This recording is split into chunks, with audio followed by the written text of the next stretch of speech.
আমাকে ধর্ম চেঞ্জ করতে হবে? ধর্মত্যাগী হওয়ার অর্থ জানো তুমি সামিরা? পৃথিবীর প্রত্যেকটা মানুষই কোনো সেন্সে ধর্মত্যাগী।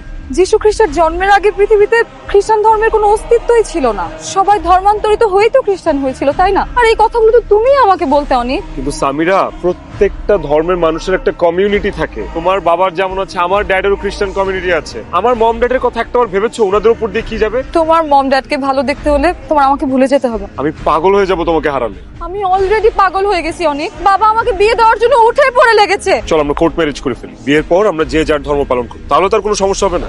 আমার আব্বু মারা যাবে, সুইসাইড করবে, আমি আমার বাবার খুনি হইতে পারবো না। আমি তোমাকে 3 দিন সময় দিয়ে গেলাম, 3 দিন পরে এসে তুমি আমার লাশটা দেখে যাও। কোথায় যাচ্ছ? সামিরার কাছে। এই ভুলটা করো না অনেক। সমাজের কথা বাদই দিলাম, আমি তোমার মম, ওর কি হবে? তুমি ছাড়া তো আমাদের আপন বলতে কেউ নেই। তোমরা ভালো থেকো। শোনো, ধর্মান্তরিত হয়ে যদি তুমি বিয়ে করো তাহলে তুমি আমার ত্যায্য পুত্র। ধর্ম থেকে কোনো সন্তান আমার ছেলে হতে পারবে না।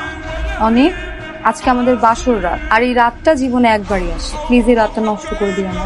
মম ড্যাডের কথা না অনেক মনে পড়ছে, সারা জীবনের জন্য রেখে এসেছি তো। কে বলছে তুমি ছেড়ে আসছো? তুমি যখন ইচ্ছা তখন যাবে। আমি এখন মুসলিম, আমার নাম মোহাম্মদ অনিক ইসলাম।